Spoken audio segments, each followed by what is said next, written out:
trust is in you. Ancient of days, my trust is in you. Frères et sœurs de l'émission, la manne du ciel. La manne jaillit toujours abondamment du ciel et nous donne la vie de notre Seigneur Jésus-Christ, le Dieu de gloire, le Tout-Puissant, celui qui était, qui est et qui vient. Il est le même, il ne change pas. C'est lui, celui qui s'appelle Je suis. Et il est venu jusqu'à nous sur la terre. Et il s'est manifesté. Et il nous montre la révélation du secret de Dieu. Cette émission est présentée par le serviteur Jules Komla Sossou de l'église missionnaire Philadelphie de Christ à Lomé au Togo. Et nous sommes tellement heureux de partager avec toi, mon frère, ma soeur, ces moments de bonheur pour qu'on connaisse qui est le Seigneur Jésus-Christ. La révélation du secret de Dieu.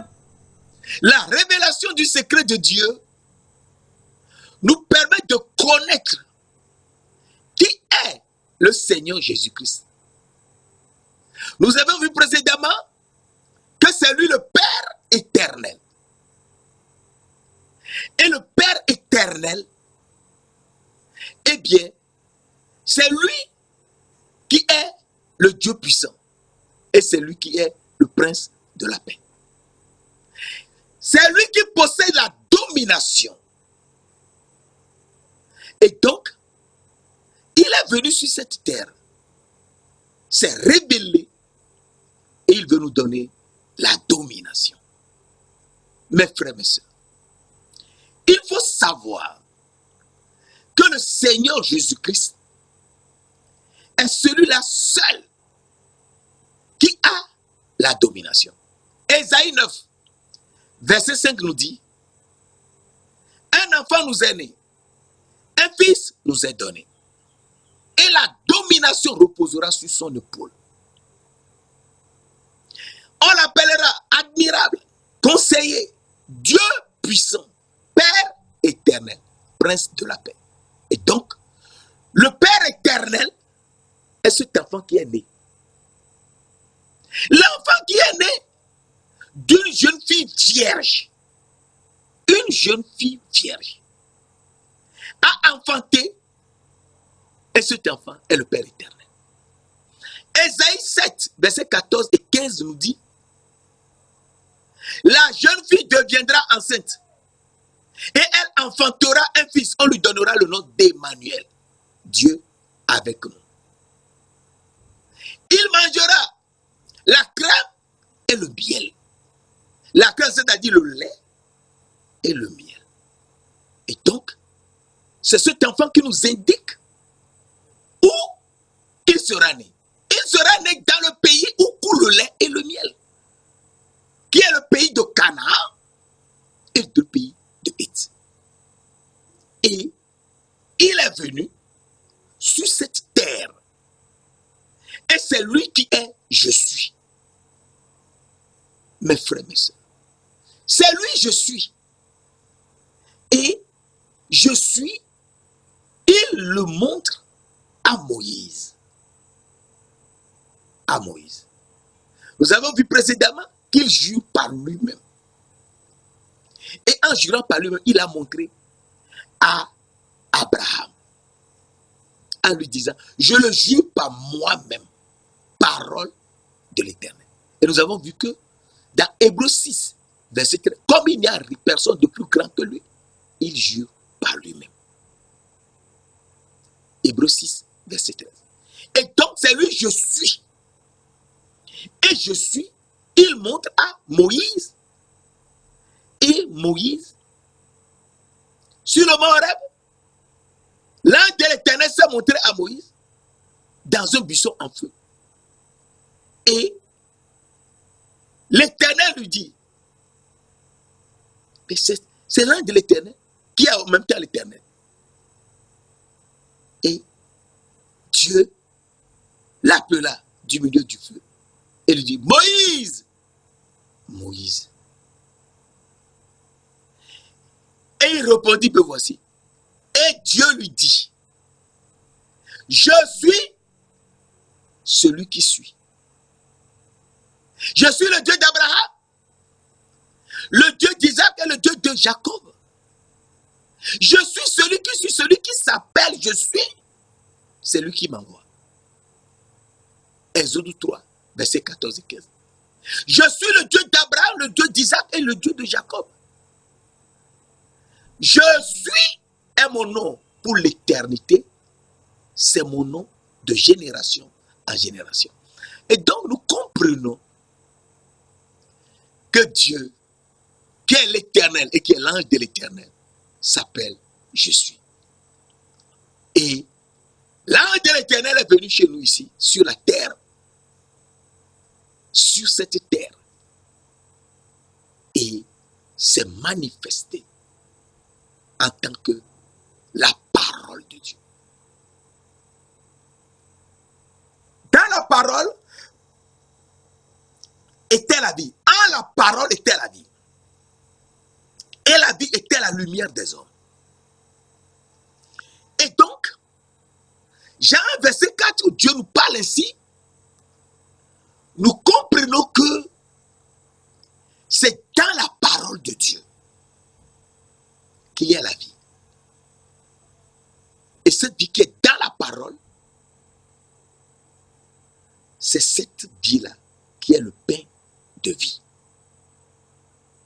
Et la vie était la lumière des hommes.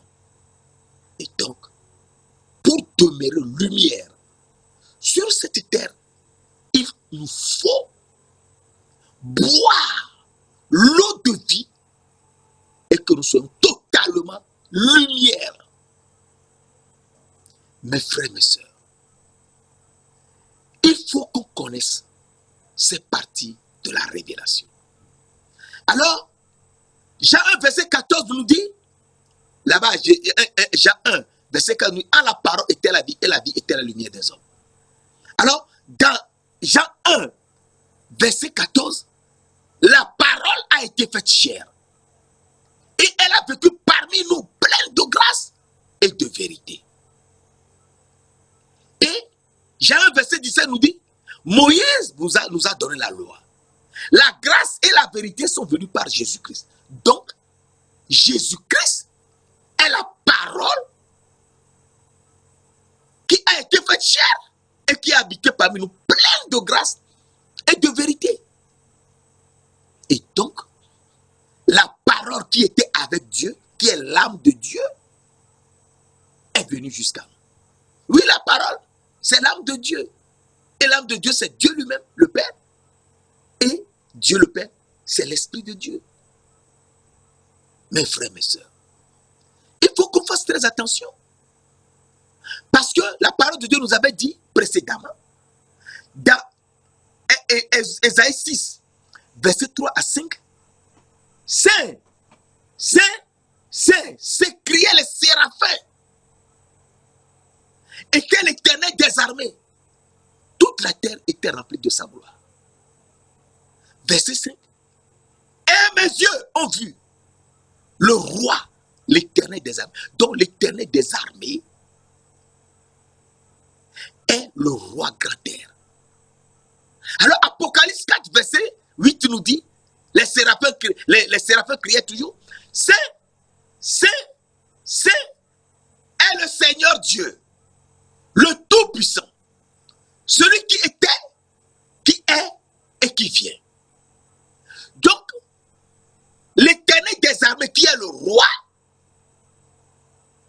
et qui est saint, saint, saint, est le Seigneur Dieu, le Tout-Puissant, celui qui était, qui est et qui vient. Alors, il faut qu'on se pose des questions. Il faut qu'on se pose des questions. Qui est-il? Alors, Hébreux 13, verset 8 nous dit, Hébreux 13, verset 8, Jésus-Christ, eh bien, on a donné son nom. Pour qu'il n'y ait plus de vagues. Jésus-Christ est le même. Hier, aujourd'hui et éternellement. Hier, c'est-à-dire qui était, aujourd'hui qui est, éternellement qui vient.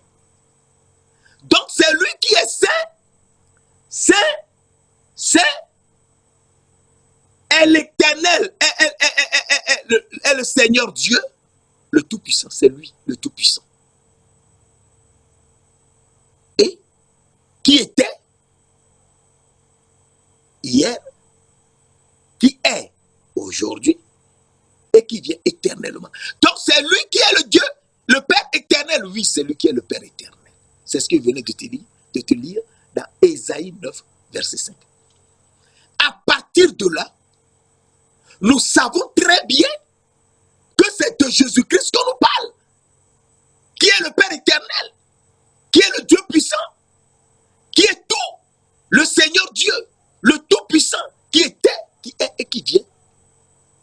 Eh bien, qui était hier, qui vient aujourd'hui, qui est je suis, et qui vient éternellement, c'est-à-dire le Père éternel. À partir de là, tu sais très bien que Jésus-Christ est celui qui s'appelle Je suis. Et Je suis s'est montré sur cette terre où il est venu pour nous sauver. Il est venu sur cette terre pour nous sauver. Et il faut qu'on le sache. Il est venu pour cette terre pour nous sauver. Nous, descendants d'Adam et Ève, descendants de Noé et sa femme, descendants de Sem, de Japheth et de Cham, sur cette nouvelle terre, la terre sur laquelle nous sommes, nous venons tous aujourd'hui sur la même terre où il n'y a plus jamais eu de déluge. Eh bien, nous tous, nous venons de Noé et de sa femme et de ses 3 fils, Cham, Sem et Japheth, et leurs enfants. Et ainsi la multiplication s'est faite. Alors, il faut comprendre que Jésus a voulu qu'on sache que c'est lui qui est je suis, qui est venu sur cette terre. La parole de Dieu a été faite chair. Et elle a vécu parmi nous pleine de grâce et de vérité. Jésus-Christ est venu avec la grâce et la vérité. Donc c'est Jésus-Christ qui est venu. Et 1 Timothée 3, verset 16 nous dit, et sans contredire, le mystère de la piété est grand. Dieu s'est manifesté en chair, justifié par l'Esprit, vu des anges, prêché aux gentils, cru dans le monde, élevé dans la gloire.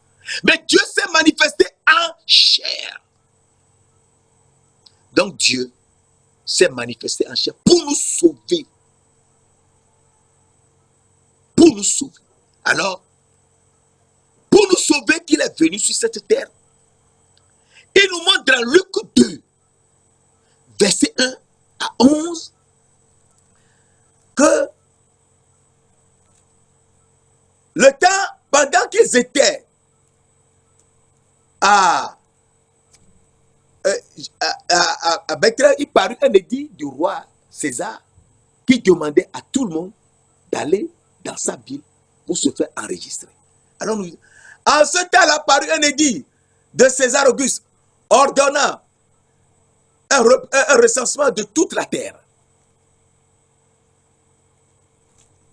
Ce premier recensement eut lieu pendant que Quirinius était gouverneur de Syrie. Tous allaient se faire inscrire chacun dans sa ville. Joseph aussi monta de la Galilée, de la ville de Nazareth, pour se rendre en Judée dans la ville de David, appelée Bethléem, parce qu'il était de la maison et de la famille de David. Pendant qu'ils étaient là, le temps où Marie devait accoucher arriva. Et elle enfanta son fils premier-né. Elle l'emmaillota et le coucha dans une crèche parce qu'il n'y avait pas de place pour eux dans l'hôtellerie. Donc, l'enfant est né dans une crèche. Et donc, l'enfant était déjà l'agneau. On l'avait couché dans une crèche. Donc, il est comme la crèche des animaux. Parce qu'il n'y a pas de place dans l'hôtellerie. Et donc, on lui a trouvé une place dans la bergerie. Et dans la bergerie, on l'a mis dans une crèche où les animaux mangeaient. On l'a lavé avec quoi? On l'a lavé avec l'eau que les animaux ont bu et le reste, c'est avec ça qu'on l'avait lavé.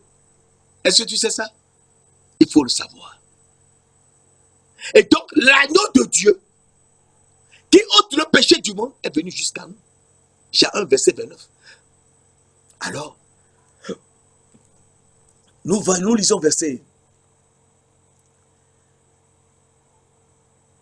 Il y avait dans cette contrée des bergers qui paissaient dans les champs les veilles de la nuit pour garder leur troupeau. Verset 9. Et voici un ange du Seigneur leur apparut. Et la gloire du Seigneur resplendit autour d'eux. Ils furent saisis d'une grande frayeur. Verset 10. Mais l'ange leur dit, ne craignez point, car je vous annonce une bonne nouvelle, qui sera pour tout le peuple le sujet d'une grande joie. Verset 11 enfin. C'est qu'aujourd'hui, dans la ville de David, il vous est né un sauveur, qui est le Christ, le Seigneur. Donc, Jésus, le sauveur, qui est le Christ, est venu pour nous sauver. Il est venu pour nous sauver, le sauveur est venu. Il est venu pour nous sauver de quoi? Il est venu pour nous sauver du péché d'Adam et d'Ève, qui ont mangé l'arbre de la connaissance du bien et du mal, et ont perdu les habits qu'ils portaient dans l'arbre, des habits qui brillaient comme la lumière, et ils étaient aveugles, leurs yeux qui resplendissaient comme le soleil. Dans l'arbre, eh bien, ils étaient aveugles, et ils se sont vus nus. S'ils se sont vus nus, ça veut dire que tels qu'ils étaient avant, ils ne voyaient plus ça. Et ce qu'ils portaient avant, ils n'avaient plus. Ils se sont venus dans le corps. Dans ce corps. Ils ont perdu les yeux de l'âme et les habits qu'ils portaient dans l'âme. Et se sont vus dans le corps. Et Dieu a tué un bélier et les a revêtus. Genèse 3, verset 21. Il faut lire. Genèse 3, verset 21. Tu comprendras. Et à partir de là, Dieu les a renvoyés sur la terre. Ils ont tout fait. Ils ne sont jamais arrivés à vaincre. Alors, Jésus qui est venu, il nous montre dans Jean 8 qu'il est je suis. Jean 8, verset 58. Jésus leur dit, en vérité, je vous le dis, avant que Abraham fût, je suis. Hein? Donc, je suis que Dieu avait dit à Moïse depuis. Je suis maintenant est venu sur la terre. Il est la parole. La parole qui s'est fait chair et qui habitait parmi nous, pleine de grâce et de vérité. Et cette parole, c'est Jésus-Christ. C'est lui, je suis. Et quand il a dit je suis, les Juifs ont compris qu'il voulait leur dire que c'est lui le Dieu éternel, le Père éternel. Et ils ont voulu le lapider. Ils ont voulu le lapider, mes frères et mes sœurs. Jean 8, verset 59 nous dit, les Juifs prirent des pierres pour les jeter contre lui. Mais Jésus se cacha et sortit du temple. Et je t'avais dit, comment a-t-il fait pour sortir du temple? Et donc, il est sorti du temple parce qu'il était devenu invisible. Oui, il est devenu invisible. Car c'est lui l'image du Dieu invisible, le premier-né de toute la création. Colossiens 1, verset 15. Donc c'est lui le Dieu invisible. Oui, c'est lui le Dieu invisible. Mes frères, mes sœurs, s'il veut, on peut le voir. S'il ne veut pas, personne ne peut le voir. Alors, il montre que c'est lui le Dieu invisible. Et dans Jean 8, toujours, versets 23 à 25, Jean 8, 23, verset 23 à 25, les Juifs lui dirent, vous êtes en haut, Jésus dit aux Juifs, vous êtes en haut, je suis d'en haut, vous êtes d'en bas. Je suis d'en haut, vous êtes d'en bas. Vous êtes de ce monde. Moi, je ne suis pas de ce monde. C'est pourquoi je vous ai dit que vous mourrez dans vos péchés si vous ne croyez pas que je suis. C'est lui qui est je suis. Dans certaines Bibles, on a mis si vous ne croyez pas ce que je suis. Ça n'a pas de sens. Ce que je suis, non. Si vous ne croyez pas que je suis. Donc, Jésus est je suis. Alors, verset, les Juifs lui disent, qui es-tu? Jésus leur dit ce qu'il leur avait dit dès le commencement. Alors, Jean 8, verset 19 nous montre. Les Juifs lui disent, où est donc ton père? Si tu n'as pas de père, où est donc ton père? Parce que tout le monde a un père. Où est donc ton père? C'est ça. Où est donc ton père? Jésus leur dit, si vous me connaissez, Jésus leur dit, vous ne me connaissez pas, vous ne connaissez ni moi ni mon père. Où est donc ton père? Il dit, vous ne connaissez ni moi ni mon père. Alors il ajoute, si vous me connaissiez, vous connaîtriez aussi mon père. Alors, les Juifs étaient perplexes. Ils ne comprenaient plus rien. Comment? Si vous le connaissiez, oui. Alors, Jésus leur fait comprendre quelque chose.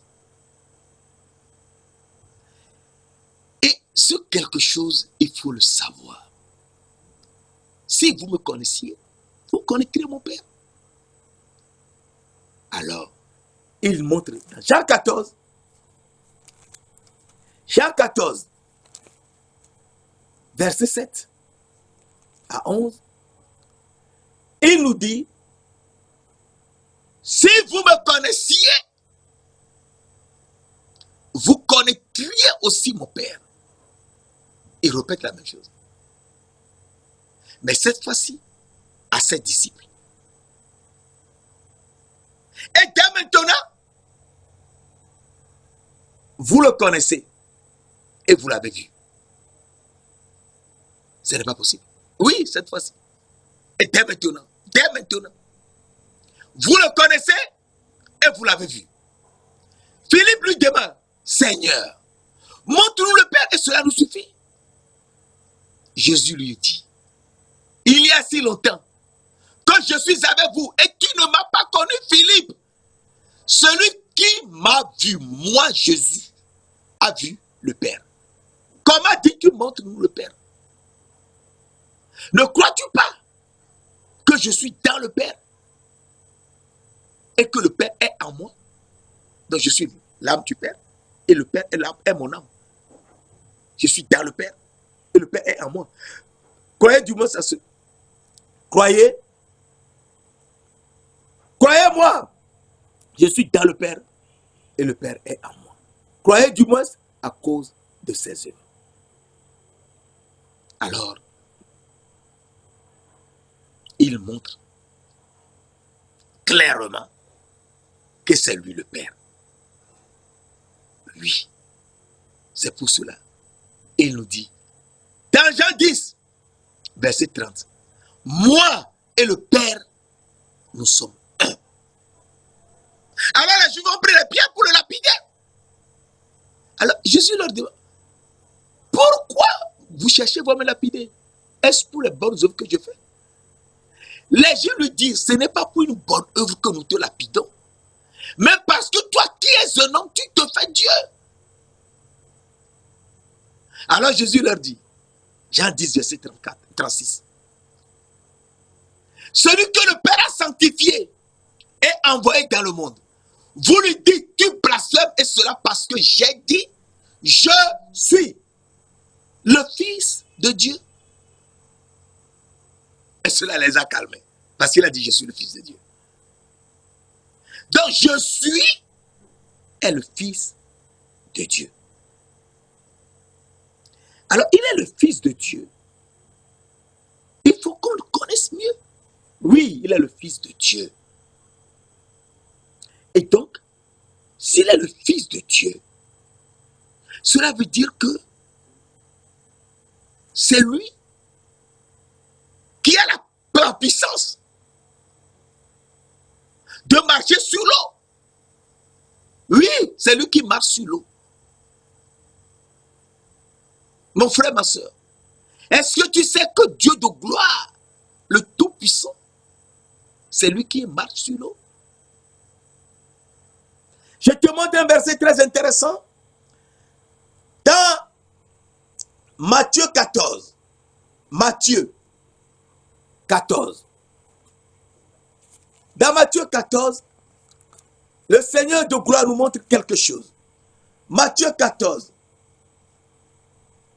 verset 24. Jésus, après la multiplication de pain, a renvoyé ses disciples d'aller de l'autre côté du fleuve ou de la mer et qu'il les rejoindra plus tard. Et les disciples ont pris la barque. C'était de grands prêcheurs, Pierre et Jean et son frère, etc. Et ils allaient et le vent était fort et ils ne pouvaient pas avancer. Alors, Jésus, qui était parti prier, après, il est descendu et il a commencé à marcher sur la mer. Sur la mer. Je te lis cela. Matthieu 14, verset 25. À la 4e veille de la nuit, Jésus alla vers eux, marchant sur la mer. Matthieu 14, verset 25. À la 4e veille de la nuit, Jésus alla vers eux, marchant sur la mer.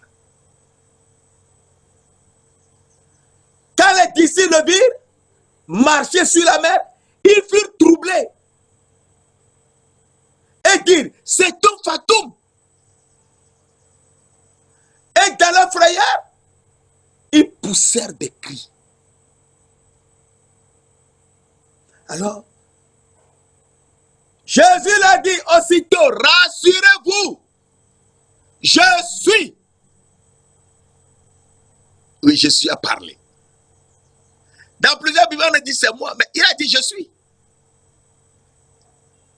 Et je suis qu'il avait dit, ah, Philippe, ah, que lui et le Père, ils sont un. Que c'est lui le Père. Il répète, je suis ici. Je suis. Alors, Pierre lui dit, si c'est toi, Seigneur, ordonne que je vienne à toi en marchant sur la mer. Oui, mon frère, ma soeur, c'est une question de foi. Jésus lui dit, viens. Pierre sortit le premier pied. Il met ça sur la mer était solide sous ses pieds. Il met le deuxième pied. C'était toujours solide. Et Pierre a commencé à marcher en allant vers le Seigneur. Mais il avait encore sa pensée sur les choses de ce monde. Et alors il entendait le vent qui soufflait avec puissance. Et au lieu de regarder le Seigneur vers qui il allait, il s'est tourné pour voir le vent. Mais personne ne peut jamais voir le vent.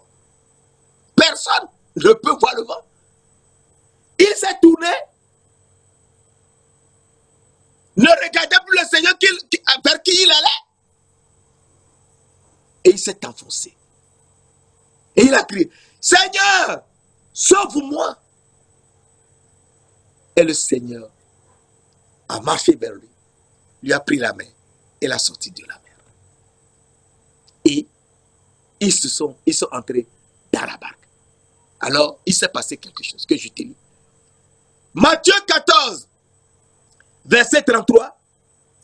Ceux qui étaient dans la barque vinrent se prosterner devant Jésus et dire avec Pierre, tu es véritablement le Fils de Dieu. Donc le Fils de Dieu, c'est Jésus. Ce qu'il fait, personne ne peut le faire. Alors, il est le Fils de Dieu. Il nous montre un verset très important. Que le Fils de Dieu, il n'a ni père, ni mère. Il est sans père, sans mère. Sans généalogie. Il n'a ni commencement de jour, ni fin de vie. Mais il est rendu semblable au Fils de Dieu, pouvant marcher sur la mer, surtout parce que c'est lui-même qui a créé la mer, la terre, le soleil, la lune, les étoiles, tout l'univers. C'est lui. Et puis il les a créés en parlant. Il a parlé, tout ça c'est sorti. Il a soufflé, les chérubins sont sortis. Somme 33, verset 6, il faut lire et tu verras. Les cieux ont été créés par la parole de l'Éternel. Et tout cela ramène par le souffle de sa bouche. Somme 33, verset 6. Et donc, dans un verset très important, dans Hébreux 7, verset 3, la parole de Dieu nous dit, on peut lire à partir du verset 1. En effet, ce Melchisédek, roi de Salem, sacrificateur du Dieu très haut, qui alla au-devant d'Abraham lorsqu'il revenait de la défaite des rois, qui le bénit, verset 2, et à qui Abraham donna la dîme de tout, est d'abord roi de justice d'après la signification de son nom, ensuite roi de Salem, c'est-à-dire roi de paix. Verset 3, que je voulais te dire, il est sans père, sans mère. Il y a quelqu'un qui n'a pas de père, il n'a pas de mère. Donc quand on parle de père, c'est lui-même le père. C'est notre père à nous. Notre père qui est aux cieux. Il est sans père, Hébreux 7, verset 3. C'est écrit. Il est sans père, sans mère. Sans généalogie. Il n'a ni commencement de jour, ni fin de vie. Mais il est rendu semblable au Fils de Dieu. Ce Melchisédek demeure sacrificateur à perpétuité. Et donc, Jésus, le Fils de Dieu, il est sans père, il est sans mère, sans généalogie. Il n'a ni commencement de jour, ni fin de vie. Il est tel qu'il est. Il ne change pas. Oui. Il ne change pas, mes frères, mes sœurs. Il ne change pas. Malachie 3, verset 6 nous dit, je suis l'Éternel. Je ne change pas. Malachie 3, verset 6. Je suis l'Éternel. Je ne change pas. Et dans Jacques 1, verset 17, Jacques 1, verset 17, la parole de Dieu nous dit, et c'est très important, Jacques 1, verset 17, toute grâce excellente Et tout don parfait descend d'en haut, du Père des Lumières, chez lequel il n'y a ni changement, ni ombre de variation. Il n'y a ni changement. Il n'a pas de changement. Il ne change pas. C'est lui l'Éternel. C'est le Père éternel. Il ne change pas. Il n'a ni père, ni mère. Il est le Père éternel. C'est pour nous. Il est le Père éternel. Il n'a ni changement, ni ombre de variation. Mais s'il est le même,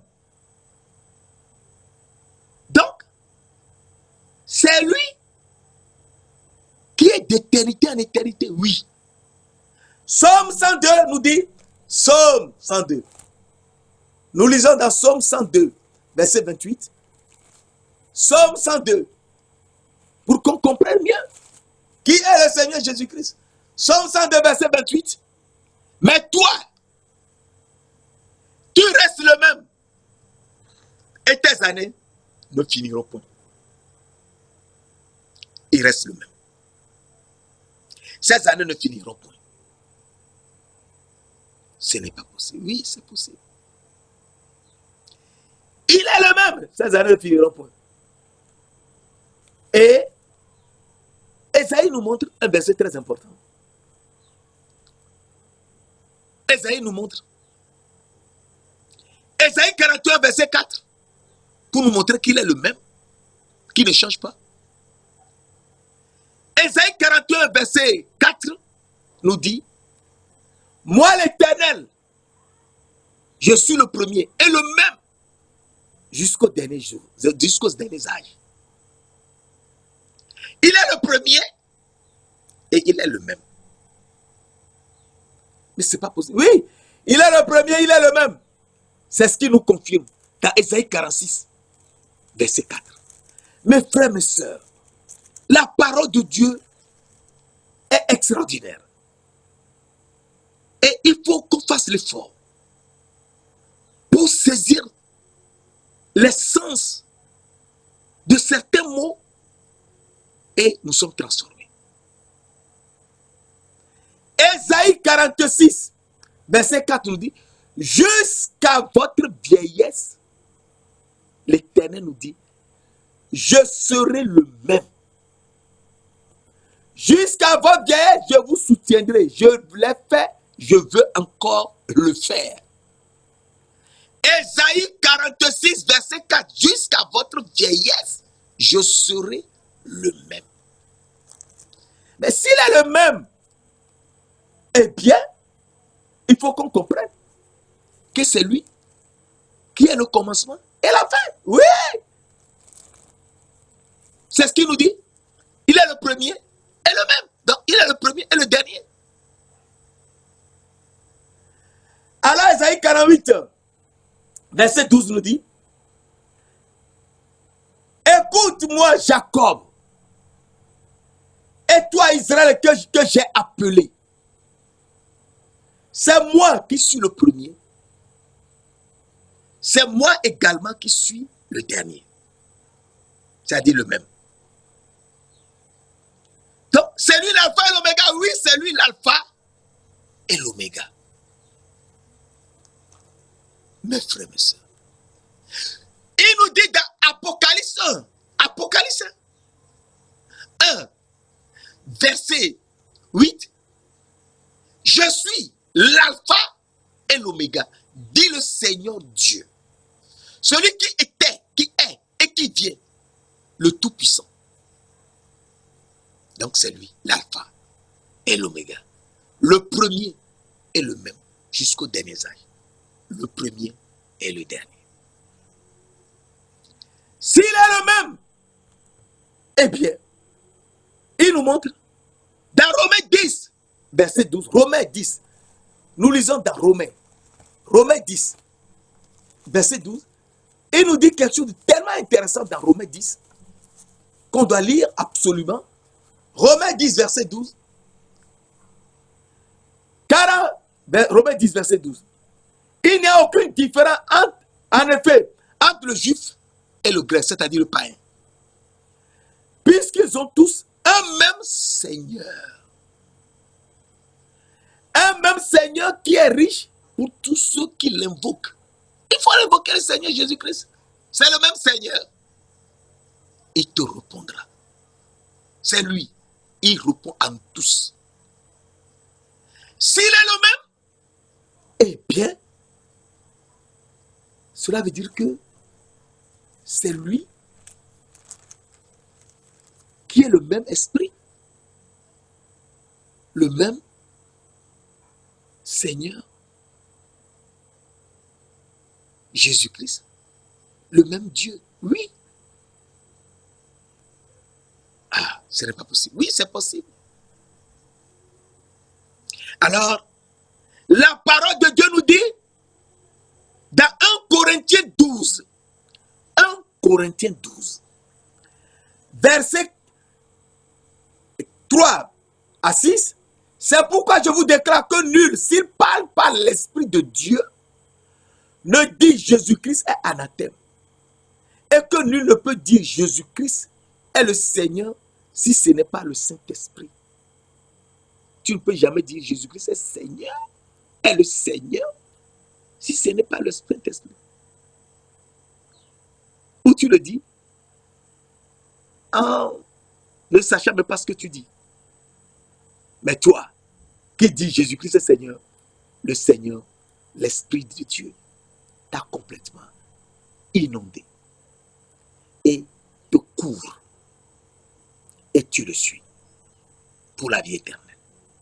Et tu mangeras bientôt le fruit de l'arbre de la vie, qui est le fruit du 3e jour. Jésus-Christ étant ressuscité le 3e jour. Alors, il y a diversité de dons. 1 Corinthiens 12, verset 5. Il y a diversité de dons, mais le même esprit. Verset 5. Il y a diversité de ministères, mais le même Seigneur. Et verset 6, enfin que je vais te lire. Diversité d'opérations, mais le même Dieu qui opère tout et en tous. le même Dieu qui opère tout Et en tous. Mais s'il est le même Dieu qui opère tout et en tous, cela veut donc dire que c'est lui qui est Dieu qui opère tout et en tous, oui. Alors 1 Corinthiens 15, je te lis 1 Corinthiens 15. 1 Corinthiens 15, verset 27 à 28 nous dit, Dieu en effet, nous avons vu ça, mais le même Dieu qui opère tout et en tous. Donc c'est le même Dieu qui opère tout et en tous. mais ici, la parole de Dieu nous dit, Dieu en effet a tout mis sous ses pieds. Mais lorsqu'il dit que tout lui est mis sous le pied, mais lorsqu'il dit que tout lui a été soumis, il est évident que celui qui lui a soumis, toute chose est acceptée. Alors, lorsque toutes choses lui auront été soumises, alors le Fils lui-même sera soumis à celui qui lui a tout soumis, afin que Dieu soit tout et en tous. Mais nous venons de lire tout à l'heure qu'il y a le même Dieu qui opère tout et en tous. Alors, ici, ça peut prêter à confusion. Que le Fils sera soumis au Père, à Dieu. Non, il ne faut pas. Car le Fils, qui est le Christ, c'est lui qui fait tout. Alors nous lisons Dans Colossiens 3, verset 11, un point très important. Mais Christ est tout et en tous. Oui, il est tout et en tous. Mes frères, mes sœurs, Dieu de gloire, le Tout-Puissant, nous montre que c'est Christ qui est tout et en tous. Donc, c'est Christ est tout et en tous. Eh bien, c'est le même Dieu. Le même Dieu, le même Père, le même Fils. C'est tout. Alors, il nous montre dans Ephésiens 4, verset 6, 5, 6, il y a un seul Seigneur, un seul même Seigneur. Il y a un seul Seigneur, une seule foi, un seul baptême, un seul. Verset 6, un seul Dieu et Père, qui est Père de tous, un seul Dieu et Père de tous, qui est au-dessus de tous, parmi tous et en tous. Donc, il est tout en tous. Il y a un seul Dieu le Père de tous, qui est au-dessus de tous, et parmi tous, et en tous. Il est tout en tous. Mes frères, mes sœurs, il faut qu'on se rende à l'évidence. Car Dieu de gloire nous aime tellement qu'il veut que nous le suivions pour savoir ce qu'il veut nous faire et nous conduire. Alors, s'il est tout en tous, eh bien, nous devons comprendre que 1 Corinthiens 8, verset 6 nous dit, néanmoins pour nous, il n'y a qu'un seul Dieu, le Père, de qui viennent toutes choses et pour qui nous sommes. Et un seul Seigneur, Jésus-Christ, par qui sont toutes choses et par qui nous sommes. Donc, c'est en lui, Christ, qui est tout en tous. À partir de là, c'est le même Dieu, le même Seigneur Jésus-Christ. Jésus-Christ est le même. Hébreux 13, verset 8. Jésus-Christ est le même hier, aujourd'hui et éternellement. Et donc, c'est lui qui est tout pour nous. C'est lui. Il n'y a personne d'autre. Il est sans père, sans mère, sans généalogie. Il n'a ni commencement de jour, ni fin de vie. Et est rendu semblable au Fils de Dieu. Le Fils de Dieu qui a marché sur la mer et qui a permis à Pierre de marcher, venir à lui, avant que Pierre ne tourne la tête et regarder le vent, alors que personne ne peut regarder le vent, ni voir le vent. Et il s'est enfoncé, il a sorti de l'eau, et ils sont entrés dans la barque, et tout le monde a crié, tu es le Fils de Dieu. Et le Fils de Dieu est un avec le Père. Moi et le Père, nous sommes un. Et le Fils de Dieu qui est un avec le Père, c'est lui qui est Dieu, le Père. Parce qu'il lui-même n'a pas de père. Il n'a pas de mère. Il n'a pas de généalogie. Il n'a ni commencement de jour, ni fin de vie. Il est rendu semblable au Fils de Dieu. Donc, il est rendu semblable au Fils de Dieu, ce Melchisédek. Demeure sacrificateur perpétuel. Et donc, la prochaine fois, nous verrons qui est ce Melchisédek. Et donc, à partir de là, nous saurons que c'est lui qui est le roi et c'est lui qui est le souverain sacrificateur. Et lui qui est le roi, le souverain sacrificateur, il est serviteur. Il est le serviteur. Et le serviteur, il est en même temps le prophète. Et il fait de nous des serviteurs et des prophètes. À partir de là, nous le suivons pour manger le fruit de l'arbre de la vie, qui est le pain de vie et qui est la chair de Jésus-Christ. le pain de vie, c'est la chair de Jésus-Christ. Jean 6, verset 42. Il nous dit, Jésus dit, je suis le pain de vie. Je suis le pain vivant qui est descendu du ciel. Si quelqu'un mange de ce pain, il vivra éternellement. Et le pain que je donnerai, c'est ma chair. C'est pour ça qu'il nous a dit, prenez et mangez. Ceci est mon corps.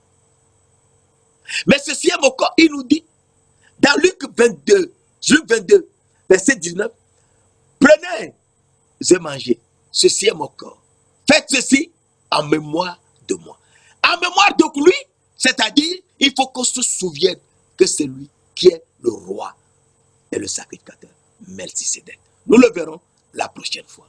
Saint-Esprit, Esprit du Dieu vivant, Esprit Saint, nous te louons. Nous t'exaltons et te demandons, toi qui nous conduis, de nous enseigner. Enseigne-nous ta parole. Montre-nous le chemin afin qu'on sache qui est le Seigneur Jésus-Christ et ce qu'il veut faire de nous. Merci de nous l'avoir fait. Au nom précieux de notre Seigneur Jésus-Christ de Nazareth. Amen.